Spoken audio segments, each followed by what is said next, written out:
Hello and welcome to this, our 10th and final episode of the Salestrong Sales podcast series. Today we're doing something a bit different and taking a look back on the interviews we've had with sales leaders and professionals on our podcast throughout the year. 9 guests and 9 interviews in total. Let's reflect on this series.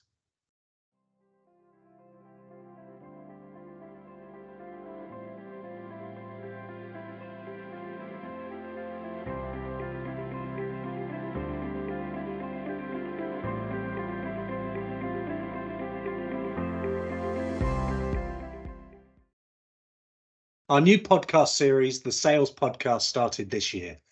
Since February 2023, we've showcased a total of 9 guests as this series has looked to interview sales leaders, experts and professionals on pressing sales-related topics and issues to offer insights and solutions for the sales professionals who are a part of the Salestrong network. So let's explore some of the key insights from each interview. Firstly, I want to start with Gavin Taylor's episode. Episode 2 was published in March and explored how to build and recruit a highly effective sales team. Gavin is the VP of Sales at 3T Energy Group, and during my interview with Gavin, he talked about the benefits of having a sales team as opposed to individuals. Firstly, he said this allows them to sell very technical, complex solutions without all salespeople needing to be experts in all of their products. Instead, their team have different specialisms and come in to support other team members when required. Gavin highlighted that having a reward system that supports this is critical. Secondly, he noted that this collaborative approach to workshopping solutions not only helps the conversation with customers flow better, but also perfectly represents what solution-based selling is all about. Where you do use the team, and I'm a big advocate of a sales team rather than sales individuals. You know, we've created a culture within our organisation that we're all in it together and we're all driving towards the same common goal, and that will mean that our team has to collaborate. So, you know, if I've got a sales member in Aberdeen and he's dealing with a large company, and these are large complex companies who have a multitude of needs from across our business, and you know, we're able to satisfy them all. It's just that one individual can't have the knowledge of everything. So if I've got one of my team communicating with a client of that nature, they'll be able to have the requisite amount of knowledge to take that conversation so far, and then they'll communicate with the client that, okay, I'm going to bring in X colleague who is the specialist in this area, and collectively they'll work on that proposal together. And we create a reward environment that allows that to happen effectively, so that, you know, people aren't being protective around opportunities because they feel like they're going to have something taken away from them. You know, they will be remunerated and rewarded for supporting their colleagues in different verticals. Next up is Keith Hamill's episode. Episode 6 of our series was published in August and explored how sales leaders and teams can maintain growth through market changes. Keith is the VP of Sales at Rubber Atkins, and during my interview with Keith, he started by saying that people buy from people, but went on to say that more specifically, people buy from friends. Let's have a listen to what he had to say. Everybody's different from a sales perspective. Everybody's got their own way they like to do things. And I think ours is a technical sale by nature. But at the same time, it's trying to break out from that and have that good mix within the sales team so that they're all talking together and sharing ideas and adding just something different that they can add to each other, I guess. Our pilot episode started with one of our very own, Frank Pascal, who's a sales coach at Salestrong. In this episode, we explored the biggest sales challenges facing sales professionals in 2023 and exploring what can be done to overcome these. Frank offered a useful insight on this interview. It's the relationship that you have with someone that really gets the buy-in. The human quotient is the most valuable thing we have. Let's have a listen to see what he had to say. Making certain that people understand that it's the relationship that you have with somebody that really gets the buy-in. I think that as you get to speak to people, is building that relationship and making certain that they can see the value in having a relationship with somebody, as opposed to essentially relying on all of the various electronic and AI tools that are out there. You know, the human quotient, I still think, is you know, the most valuable thing we have. According to McKinsey, it's all about your middle skills, the skills that make you more personable, make you the person who you are. And it's, you know, being more human in this hugely advanced technological world that we have. In April of this year, episode 3 was published from our series and featured the former Rolls-Royce executive, Ian Cross. A unique episode as we got an insight from the buyer's perspective, and Ian offered insights on the buyer's role. Ian stated that it's really about a supplier who cares, and when there's issues or when action is needed, that action is taken.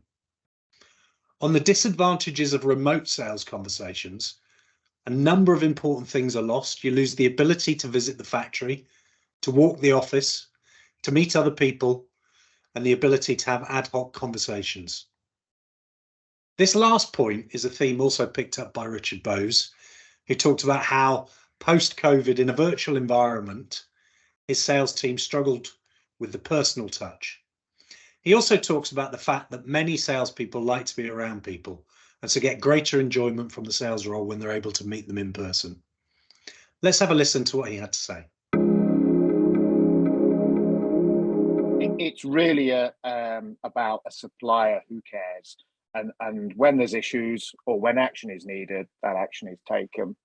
Keeping with the theme of management alignment, I also think the relationship is important. The culture of the company and the respective companies is important, and transparency has to be there. So we've got openness, we've got transparency, we've got a dialogue. You know, why wouldn't you want a working together style between the supplier and the buyer? Episode 8 of our series was published in October of this year. A personal favourite of mine, if I'm allowed to have one, as this episode explored the conversation of coaching and the importance of a strong culture with a client of ours at Salestrong, Sequent. Featured in the episode was Luke Stewart, who's the Regional Operations Director at Sequent. On culture, culture is about how people feel and act and how you make decisions. Everyone should have a voice, be taken seriously and feel listened to. There's no magic bullet. It takes time and you have to be conscious of it and put effort into it. Ideally, it should start at the C-level and trickle down to set the tone. Let's have a listen to see what Luke had to say. Yeah, so as I sort of already started to touch on, strong culture is all about sort of how people feel, how they act, and how ultimately you make decisions in the business. So it's not just about having sort of team events and going in the pub as a team. You know, that's an important part of it, but it's only one small aspect of the strong culture. I think the strong culture really looks like a team who understands the overall goal and objective of the company, and everyone is sort of looking and acting to achieve that something bigger than just your sort of personal performance. So it's not just all about you and your personal performance. It's about the greater good. So it's all about how we act collectively, really, and it's not something that can be created overnight. There is no magic bullet for how it happens. It sort of happens over a long period of time, and you've got to put work and effort into and be conscious about that culture. And I think actually it makes it a lot easier if it comes from the top, so C-level down to the management and the team leaders. Sort of if at the top they're setting the tone for the business and acting in that sort of collaborative manner, it's much easier for that to sort of trickle down and for everyone to take on that same persona, I guess you could say. So, you know, it's not 100, you know, you can still do it without having that, but it makes it a lot easier if you've got it coming from the top down, and people can feel comfortable replicating what's being done at the top. At Salestrong, we've been fortunate enough to have worked closely with a wide range of NFU Mutual branches, particularly the NFU Mutual branch at Preston, Chorley and Blackburn, and their senior partner, Joe Oliver. In episode 7, I wanted to tap into Joe's experience, and as many of our network within Salestrong are currently working for NFUM, this episode will be of particular interest to them, as we discussed how to grow an insurance business and the key challenges faced. Joe mentioned when talking about retaining good people in a small business. In small businesses, there is inevitably a glass ceiling, which means you end up losing your best people as they look for opportunities to move up and develop. One of the reasons Joe sought to expand the business is to hold on to these people, giving them the chance to grow and develop, as well as providing more opportunities to develop specialisms. Let's have a listen to see what Joe had to say. The reason that I did it as much as anything was because within a small business, and any business owner will know this, you develop some great people and then they reach a ceiling. There's a glass ceiling that they can't potentially get through, or there's certainly a limit within an agency like ours. And what happens is, which is wonderful for the individuals, they would have to move somewhere else. They'd have to move into another agency, and potentially I lose the skills that they've got. And so the reason that I wanted to take on some neighbouring agencies was largely so that I could have a broader business. And within that broader business, it creates new opportunities for individuals to grow and develop, to increase their opportunities to stay within the business. And also, of course, the larger the business gets, the more specialisms that we probably need. So it allows people to do different things. So it's created opportunities for team members. It's also created challenges because in the first instance, we had obviously 3 different cultures, 3 different business cultures, if you like, and pulling that together is challenging. Some of those agencies were understaffed, and it was as we were coming out of and still in COVID, so there was quite a bit of there's quite a lot of change in the world, and there's quite a lot going on around us. So and of course, probably most business owners know that recruitment has been more challenging over the last 2 or 3 years for various reasons. So probably the biggest factors were people, and I think they probably are one of the biggest factors in any business, getting the people right. And then secondly, running the same business with different cultures over 3 agencies, 3 different locations. And we've overcome that, and it was always the intention, actually. We've now closed 2 of the spoke offices. We're now amalgamated into 1 central hub, and actually just about to move into larger premises, which is slightly more central anyway to the area that we're covering. So that's worked pretty well. Episode 5 featured our client and the sales director at Draeger, Victoria Roberts. Transitioning into a career in sales as a sales leader can be daunting, especially when your background is not in sales. This episode was filled with insights and was one of our longest episodes, as Victoria really delved into each question and shared her own personal experiences and advice for others. Victoria states that I've had to show a side of vulnerability. Yes, we're given the privilege of being a leader, but that doesn't mean you're the finished article in absolutely everything and that you know absolutely everything. In her quick-fire questions, ask the daft questions, be vulnerable, ask for help. In our episode with Richard Bowes, sales director at Canalf, he too also picked up on this topic in his quick-fire questions, suggesting that a sales leader should be vulnerable and show humility. Let's have a listen to see what they both had to say. And you know, maybe not missing anybody out either as part of that profile, and educating the salespeople as to why it's important to go and see those individuals, so they almost can then start to build their confidence around what they should expect when they start to engage with those types of people.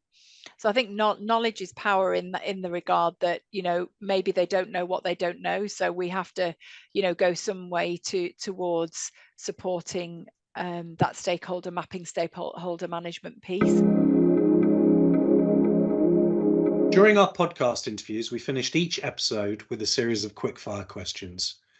These questions were the same for all of our guests. What advice would you give somebody just starting out in a sales leadership role? In a sales leadership role, I think there's a few things. Ask questions and listen. I think you need to surround yourself with people you can learn from and bounce ideas off. And that could be colleagues, it could be peers. I'll give an example. I was chatting to somebody I used to speak to in Houston, used to work with when I was based in Houston. So I was speaking to him recently, twice this last month, to bounce ideas off each other. So I think that's very important. And I think the other piece of advice would be, don't be scared to hire people who are more experienced than you. I said that because that can really help embrace your skills as a sales leader. What's your favourite sales book, blog or podcast? Some of the old classics, I guess. How to Win Friends and Influence People is a great book. Oh yeah, Dale Carnegie. Yeah, absolutely. And probably those kind of classics. I do like Think and Grow Rich as well, which is a real old classic. I think probably written in the 1930s, 40s, somewhere like that. But Napoleon Hill was the author. I'm just showing my knowledge of the two books that you like. Yeah. And actually, yes, the world has adapted, but the principle of what they talked about is unchanged, and it's eternal. And I think probably I'd get people to read some of the old stuff and just adapt it in their way to modern thinking. What do you believe are the three most important attributes to be a successful salesperson? Three most important attributes. Hunger is the first one. You've got to be hungry. And I think what comes with that attribute is this relentless drive to be successful. And to not take no for an answer. So that's all wrapped into one attribute, actually. But I think that, having that fire in your belly, that hunger to win, to be successful, then means that the person just knocks on doors, goes out, talks to anyone, and doesn't take no for an answer. The second one is you need to like being around people. If you don't like people, don't go into sales. You've got to really like people, and you've got to be okay with a bit of rejection, because there's a lot of that. So I guess if you get offended easily, or you don't like being around people, you're not a people person, then the sales career is probably not for you. And then finally, I think your ability to learn, and not just learn, but understand and apply that knowledge into the environment that you're working is really, really important. And we've recruited, as I said earlier, some sales guys that are so hugely impressive in their capability of learning quickly, applying that knowledge, executing that knowledge. Really, really impressive. So I would say that that's quite a high up on my list of attributes for salespeople. What's the best piece of advice you've ever been given in sales? It was one that actually hurt a bit. So with feedback, some of the best feedback is when it touches something in you and you think, oh, I should do something differently, and I'm going to do something differently because of that. And the advice that I got given wasn't just related to sales. It was as much leadership as sales, actually. And I was I use another Steveism, actually, in Pity City a little bit. Right. And someone said to me, "What are you going to do about it?" I was sitting there, bit of tough love, thinking, what am I going to do about it? What are you going to do about it? I need your help. But there is some tough love there, as I say, and I didn't like it when I heard it. But it's up to you to create the answers in the future. You can't expect it to be handed to you. It's up to you to create something really great. So that kind of humbled me a little bit, and it actually, despite the painful feedback initially, I came out of it stronger and did better because of it. So I thought that was really, really good feedback that I got, and advice that I think is worth sharing with people that listen to your podcast. What is the poor sales habit that niggles you the most? Well, I think just sort of On the back of that one, salespeople are unprepared. All right, so going into a sales call without a set of prepared questions and knowing what they want to get out of it, and then asking questions that they should really know the answer to already as well. You know, you should always prepare and already have a knowledge of background going into any sales call. So yeah, it's unprepared salespeople. It has been a real privilege to have brought to you our audience and network within Salestrong, this sales podcast series throughout the year. We hope you found some insights and information to help you navigate the challenges this year has presented to those in sales leadership roles or in sales. This year, we discussed a range of topics from episode 1, Overcoming Today's Sales Challenges with Frank Pascal, episode 2, Building and Recruiting a Highly Effective Sales Team with Gavin Taylor, episode 3, Understanding the Buying Role and Key Insights for Salespeople with Ian Cross, episode 4, Post-COVID Selling and Customer Experiences, Challenges and Insights with Richard Bowes, episode 5, Transitioning into a Career in Sales as a Sales Leader with Victoria Roberts, episode 6, Maintaining Growth Through Market Challenges with Keith Hamill, episode 7, Key Challenges Faced in Growing an Insurance Business with Joe Oliver, episode 8, Coaching and the Importance of a Strong Culture with Luke Stewart, and episode 9, The Challenges of Building and Leading a Sales Team in a Challenger Brand Business with Matt Clark. A unique series and one I've thoroughly enjoyed filming along with our team here at Salestrong. I would like to thank all those who were involved in the making of the series and to all our guests for lending their insights and their precious time. Stay tuned as we head into 2024. We have a new series planned, which will be different to this series. You can watch our current series on our YouTube channel, so make sure you subscribe to our channel to stay up to date on new episodes each month as we head into 2024. And finally, I would like to thank you, our audience, for tuning in each month to listen to each of our episodes. We hope you found useful insights and information from all of our guests and conversations from this past year. Thank you, and I'll see you all in 2024 for our new series.